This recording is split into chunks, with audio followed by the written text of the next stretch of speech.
this is Bobby Capuccio, and thank you for joining us for another PT on the Net video blog. I'm here with Shannon Fable, and what we know about Shannon Fable is she's a master presenter for Bosu, for Schwinn, for Viper, internationally renowned speaker. But what we don't know, no, this is not one of those everything you always want to know about Shannon Fable, but we're afraid to ask. You saw it first, here on PT on the Net. Now, more pragmatically, what people don't know about Shannon Fable is she's a brilliant health club operator.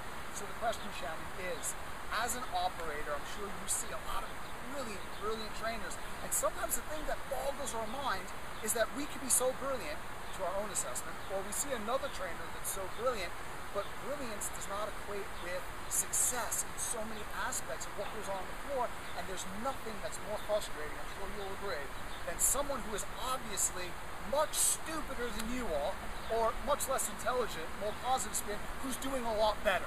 That'll really get you angry faster than anything else. So what do you look for? What's your top 3 criteria when you're hiring a fitness professional? And I can boil it down to 3, and everything comes under these 3 topics. The first one is education. And it doesn't mean that I look for someone that has a PhD or an exercise science background, but someone that is hungry for education and constantly on that path to what I call mastery. Because I firmly believe that if you're on a path to mastery, you realize there is so much you don't know. So that person, I always ask in interviews and on application, when was the last time you went to a conference? When was the last continuing education thing that you did? When was the last time you took someone else's class or trained with a fellow team member?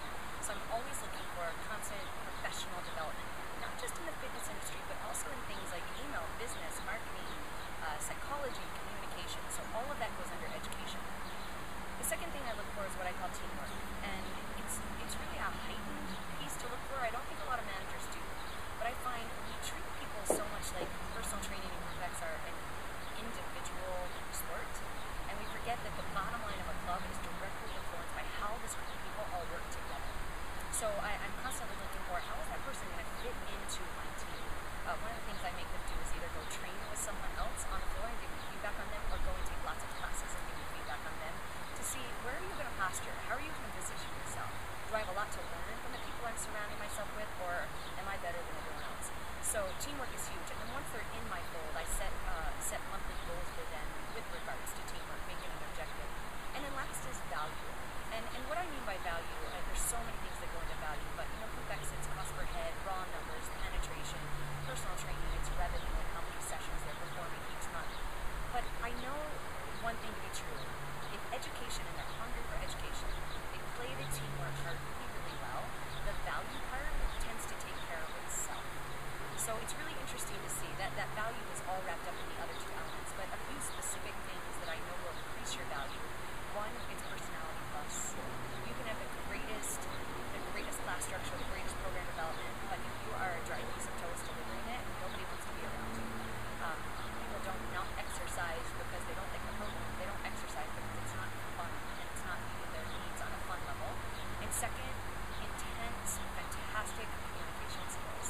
And I believe that people concentrated a bit more on the art of fitness and combining that with the science of fitness, valuing classes and personal training will go off the charts. That's invaluable insight. If I could just push you a little bit further, within the first 30 days, because it's different having the perfect person show up for an interview, and that's like 3 weeks later. What happened to the person I hired? What are 2 indicators, behavioral indicators, that you see within the first 30 days that in your mind greatly increases the likelihood of long-term success? Number 1, I'm looking at behaviors that tell me whether or not they're a proactive person or a reactive person. Because like you said, in an interview process, everyone's asking the right questions, saying the right things, giving you the right personality descriptors. But the minute you step into my club, are you asking me if you're doing well? Are you asking me to come to your class or sit in on one of your sessions? Are you asking for feedback on how you're leading in the team, in the community? Are you proactive in making sure that you're fitting in from an education and teamwork perspective? And then the second thing is, do you show up? And by that, I don't mean do you show up to your classes and your sessions. I hope you do. But do you show up for everyone and for every member, not just the people that are in your class and in your sessions? Are you a bright, shiny light when you